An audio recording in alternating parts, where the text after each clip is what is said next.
solo voy con mi pena, sola va mi condena, correré mi destino. Bien, donc moi je commencerai par... donc on a 3 questions normalement à voir tous les 3, ça fait 9 points, 1 et 3, c'est à chaque fois qu'est-ce que la gauche, y a-t-il des valeurs de gauche et que signifie le clivage gauche-droite. Donc moi je commencerai par un rappel de ce qu'est la gauche 19e, même si, comme disaient pas mal d'intervenants, dont Sylvie, qui est notre contradicteur officiel, pour que ça soit un débat. Ouais, à la limite. Hein. Donc tu disais que c'était, comme c'était une notion strictement parlementaire, ce qui est parfaitement vrai au XIXe siècle, et que ça avait complètement changé au XXe, c'était pas la peine d'en parler, c'est-à-dire que c'était hors sujet en fait, la gauche du XIXe siècle est hors sujet. Mais si on dit une chose pareille, comment expliquer que la gauche du XXe s'est appelée gauche? Pourquoi a-t-elle choisi ce terme pour lui donner un contenu comme par exemple la lutte contre le capitalisme, la lutte pour favoriser les intérêts structurels des classes dominées? Pourquoi a-t-elle choisi ce terme? Ah, c'est ésotérique là comme réponse. Attends, oui, après tu me diras. Donc, pourquoi a-t-elle choisi ce terme alors que précisément il était extrêmement connoté? Parce qu'au début du XXe, quand il y a les grands changements qui font la gauche moderne telle qu'on l'a connue après des années 30 jusqu'à 81, on va dire pour faire court, tout le monde avait en mémoire ce qu'avait été la gauche pendant tout le XIXe siècle. Et pourtant, ils ont choisi ce terme. Donc il y a bien une sorte ou une autre de continuité.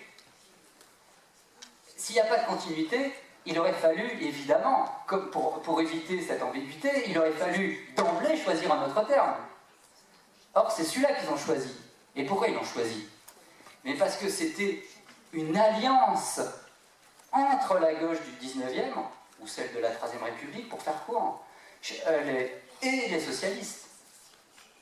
Et que donc, c'était sur le terme générique déjà institué de la vie parlementaire et représentative qui avait beaucoup changé à la fin du 19e et au début 20e, qu'ils ont choisi de se nommer, puisque c'était une alliance sur cette base-là. Donc on ne peut pas faire l'économie de ce qu'a été la gauche du 19e. Donc, mini rappel quand même de ce... Même si, en fait, Denis l'a dit, mais toi aussi d'ailleurs,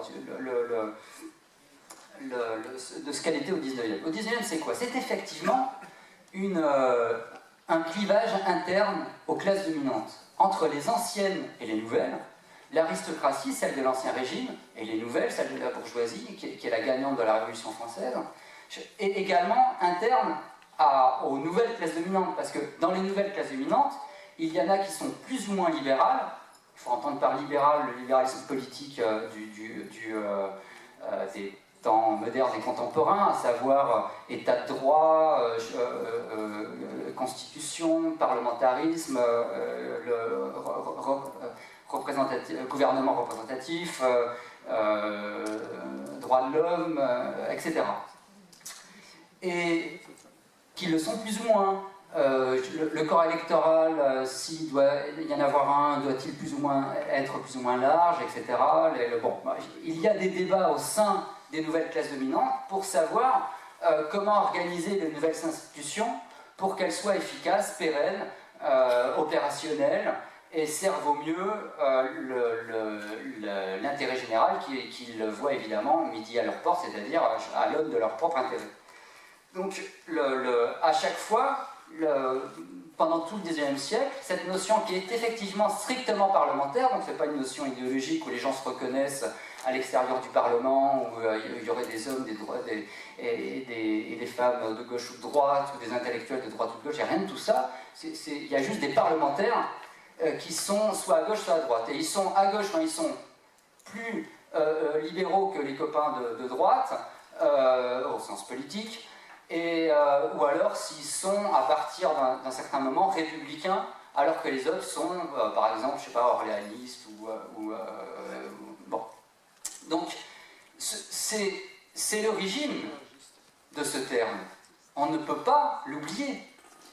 Et c'est également l'occasion, effectivement, de rappeler que tout le mouvement ouvrier, tout le socialisme naissant, etc., a toujours trouvé la gauche parlementaire, mais c'est une redondance au XIXe siècle, il n'y a de gauche que parlementaire, a toujours trouvé la gauche sur son chemin pour lui barrer la route, dès qu'elle voulait traduire dans les faits la lutte pour ses intérêts structurels. Elle a dû combattre pendant tout le XIXe siècle la gauche telle qu'elle était, la droite aussi, mais enfin je veux dire tous ceux qui faisaient partie du système parlementaire du XIXe. Bon, donc je passe sur cette gauche XIXe, mais quand même donc encore une fois pour rappeler qu'on ne peut pas en faire l'économie, on ne peut pas faire comme si le terme naissait vierge de tout sens et de tout contenu politique au début du XXe. Donc, qu'est-ce qui se passe en fait au début du XXe? Pourquoi ça change de contenu politique, cette étiquette? Mais parce que la situation a radicalement changé par rapport à tout ce qui a constitué le XIXe siècle. Qu'est-ce qui a changé? Le suffrage universel a produit des effets. L'école laïque obligatoire a également produit des effets. La naissance des syndicats, du socialisme organisé, des premiers partis politiques, a changé énormément la donne. Et qu'est-ce qui se passe? La droite également a changé, elle est devenue partiellement républicaine, elle s'est emparée du nationalisme, alors que c'était la chasse gardée et de la gauche et des révolutionnaires jusqu'alors. Bref, énormément de choses changent dans ce qui fait l'articulation du 19e et du 20e. Et où se retrouve la gauche classique dans cette situation? Mais elle est en danger structurelle, c'est-à-dire qu'elle a vocation désormais à être minoritaire, cette gauche.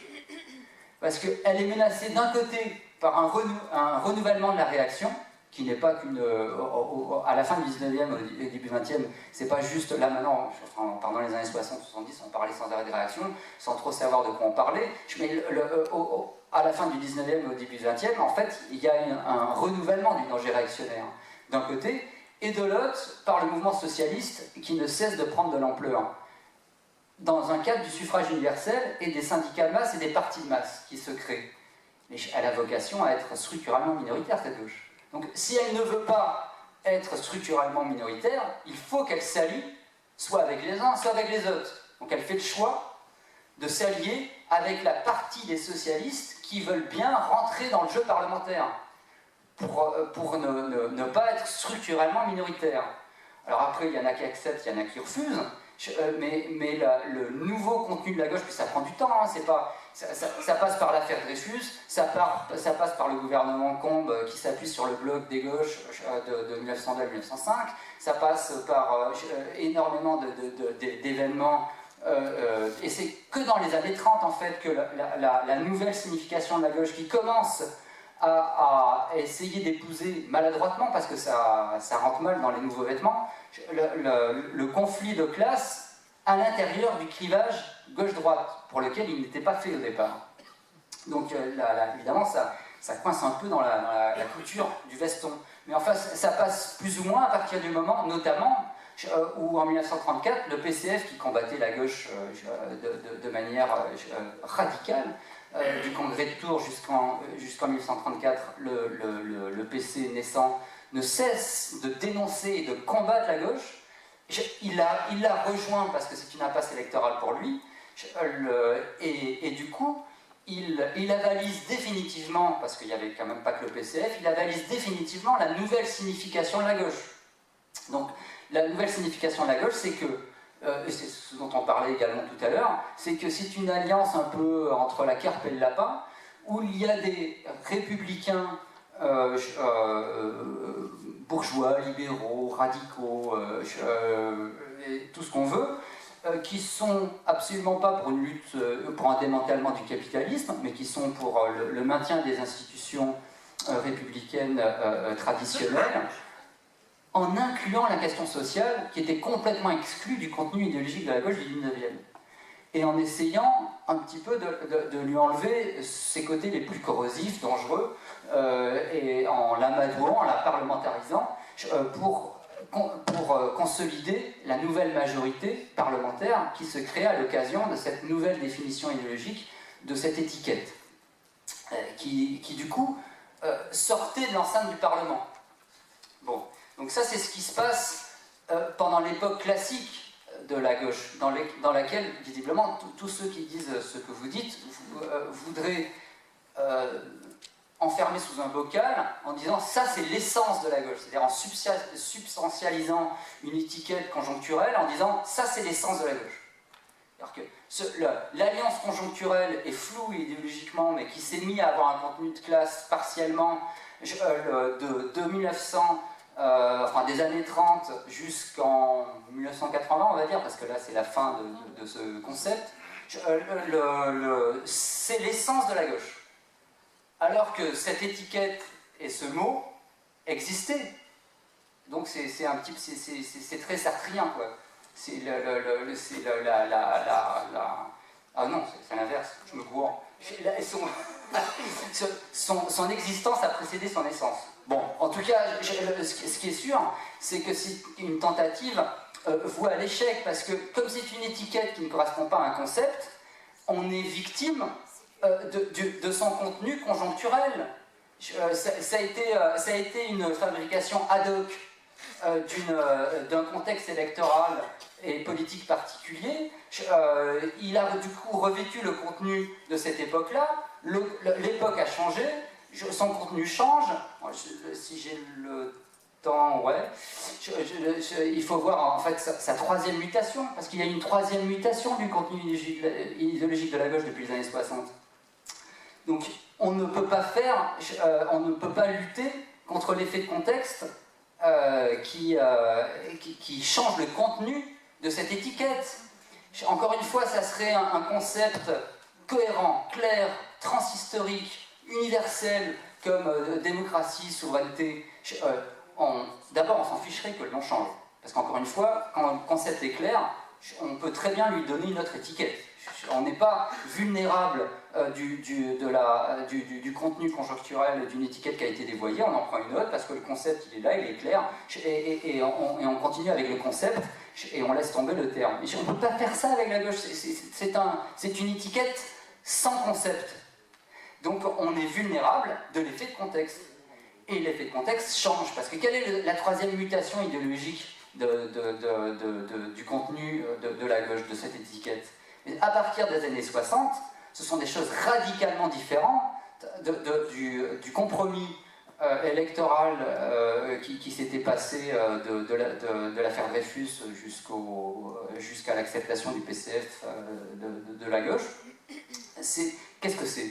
C'est le remplacement de la lutte des classes par la contre-culture et le changement dans les têtes pour lutter contre la société de consommation, le renoncement à la lutte structurelle contre le capitalisme pour des alternatives, enfin à l'époque on n'appelait pas ça des alternatives, mais par exemple l'autogestion en lieu et place de la politique économique étatique,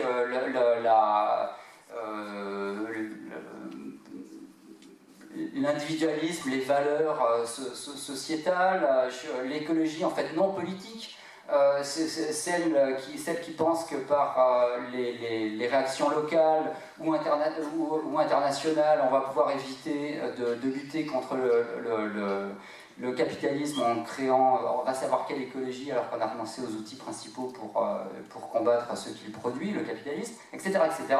Enfin, là en fait j'ai perdu mes notes, donc il faudrait quand même donner le listing un peu plus précis du renouvellement conceptuel de la gauche dans les années 60, mais ce qui est sûr, c'est qu'au centre de ce renouvellement, c'est le renoncement à la souveraineté nationale, ça c'est sûr. C'est-à-dire que tous les mouvements qui ont renouvelé la gauche depuis les années 60, c'est-à-dire tous les nouveaux acteurs qui ont fait la nouvelle gauche telle qu'on la connaît maintenant, sont tous hostiles à la souveraineté nationale. Tous ceux qui proviennent des années 60 et 70 et qui font partie de la gauche actuelle sur un nouveau contenu idéologique sont tous hostiles à la souveraineté nationale, définie comme on l'a défini tout à l'heure. À savoir, c'est pas la souveraineté des Gaulois éternels, mais ou le pouvoir des Gaulois éternels, c'est le fait que seul le peuple de l'État français est souverain dans cet État. Bon, eh bien, ceux qui abandonnent ce concept, c'est toute la gauche des années 60 jusqu'à maintenant. Donc, comme également, ce sont également les acteurs de l'instauration du capitalisme néolibéral dans les années 80 et 90 et 2000 et jusqu'à maintenant, pour ce qui est de la gauche du gouvernement et pour ce qui est de la gauche contestataire, qui ne cesse de brasser les illusions sur le fait qu'on pourrait accepter les institutions néolibérales en leur donnant un contenu progressiste, et tout en combattant la restauration de la souveraineté nationale, nous avons l'intégralité de la gauche actuelle, de lutte ouvrière jusqu'au Parti socialiste, qui est sur des bases que rejette à raison la majorité désormais des classes dominées, qui sont les victimes de ces institutions néolibérales et de ce processus. Donc il ne faut pas s'étonner qu'ils rejettent la gauche actuelle. Et vouloir revenir à un contenu conjoncturel que dont tout le monde a bien constaté qu'il n'était plus le contenu de la gauche telle qu'elle était, est un miroir aux alouettes. Et puis d'abord, pourquoi le faire? Plutôt que se contenter de choses beaucoup plus claires, comme lutte des classes, démantèlement du capitalisme néolibéral, sortie de l'Union européenne et de l'euro, annulation de la dette publique, enfin des choses concrètes qui permettent de se situer au niveau des programmes et des actes pour savoir où on habite. Parce que les valeurs n'ont jamais... La liberté, c'est partagé par les monarchistes tenant de l'Ancien Régime comme par les anticapitalistes. L'égalité, les capitalistes en ont autant besoin au niveau de l'égalité juridique que ceux qui combattent le capitalisme. Les valeurs, on peut leur faire dire absolument tout et n'importe quoi. Par contre, pour ce qui est des programmes et des positions politiques, ça parle éminemment plus que les valeurs. Bon, mais il est 21. Donc le reste que j'ai à dire, je serai le dire dans le débat.